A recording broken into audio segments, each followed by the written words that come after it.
So there are two basic operations we perform in a circular queue, which is add from the rear, delete from the front. So let's first take a look at how we're going to add from the rear.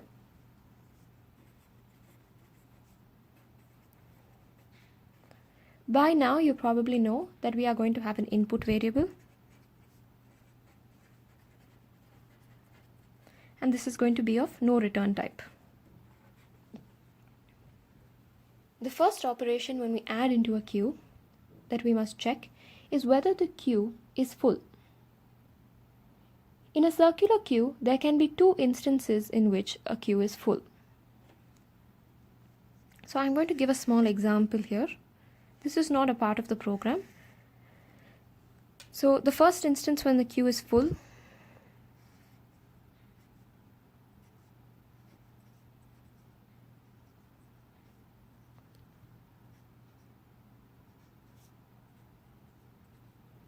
so this is the first instance when a queue is full, when the front is at 0 and the rear is at the end of the array. What is the condition we can draw from this is if rear minus front is equal to the length of the array minus 1.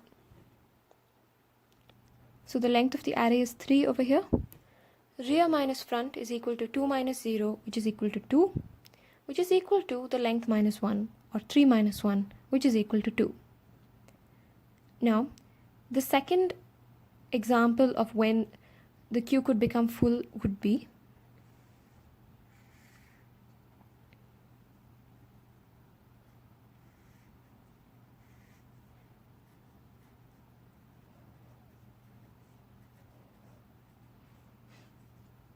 when my front is, say, at the end or anywhere in between, and my rear has wrapped around and has input 2 elements.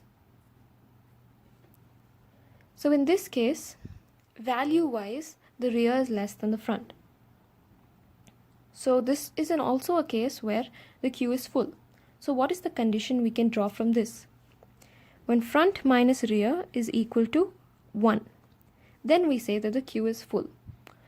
So I'm going to say this again. There are two conditions in which a circular queue becomes full. When rear minus front is equal to length minus 1, or when front minus rear is equal to 1. So with these two conditions in mind, let's write our program. So if rear minus front is equal to array.length, this is equal to array.length minus 1, or front minus rear is equal to 1, then the queue becomes full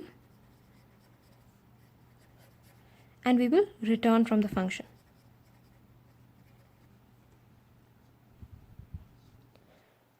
Alright, now we have checked whether the queue is full, and now when we come to this line of code, we are sure that the queue is not full and there is scope to add an element to the rear. The next thing we must check is whether we are adding the first element to the queue. So I'm going to check if the queue is empty.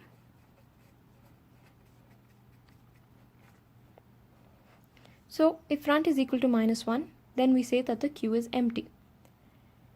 In this case, we are adding the first element to the queue. So I'm going to make front 0. I'm going to make rear 0. And I'm going to add into the 0th position the element which we have input. My work is done for the first element, so I'm going to return from the function.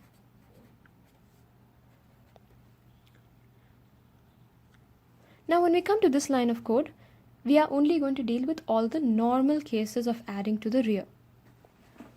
So as we have said previously, first we are going to change the rear to rear plus plus mod array.length.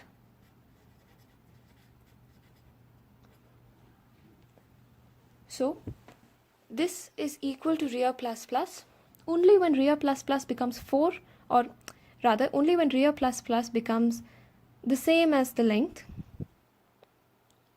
then the mod function comes into play and it gets reset to 0. So now we have to insert the element into that index of the array.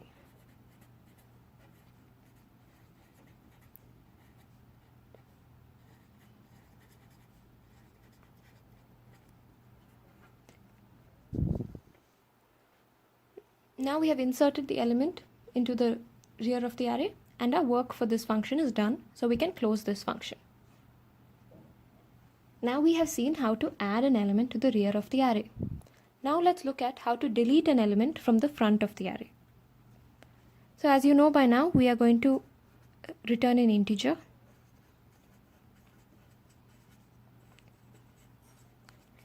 And I will have no input variables. The first thing we must check when we delete an element from a queue is whether the queue is empty.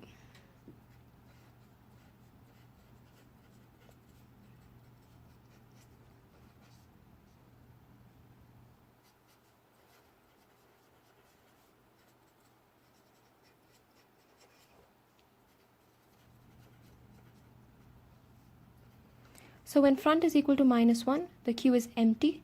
There is no scope for deleting an element from the queue, so we don't want to continue with our program and we return.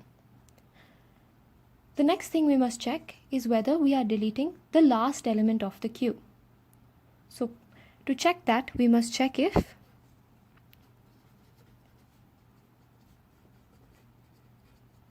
rear is equal to front, then we say that this is the last element.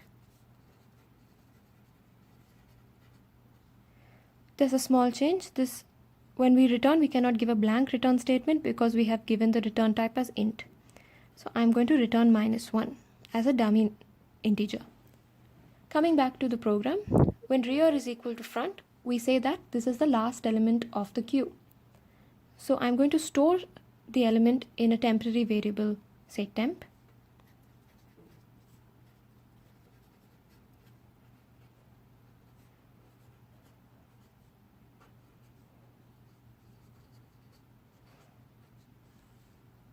Then I'm going to set front and rear back to their original values. And I'm going to return the value of the last element, which is stored in the temporary variable.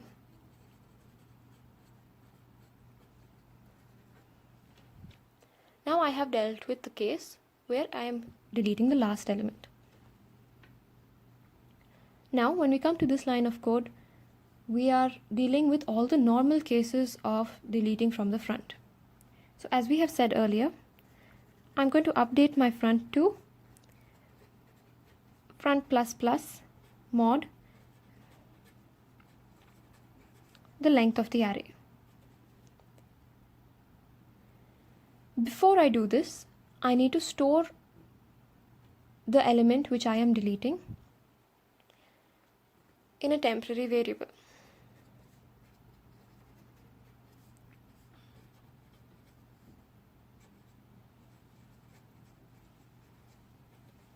So I have stored the element I want to return in a temporary variable temp.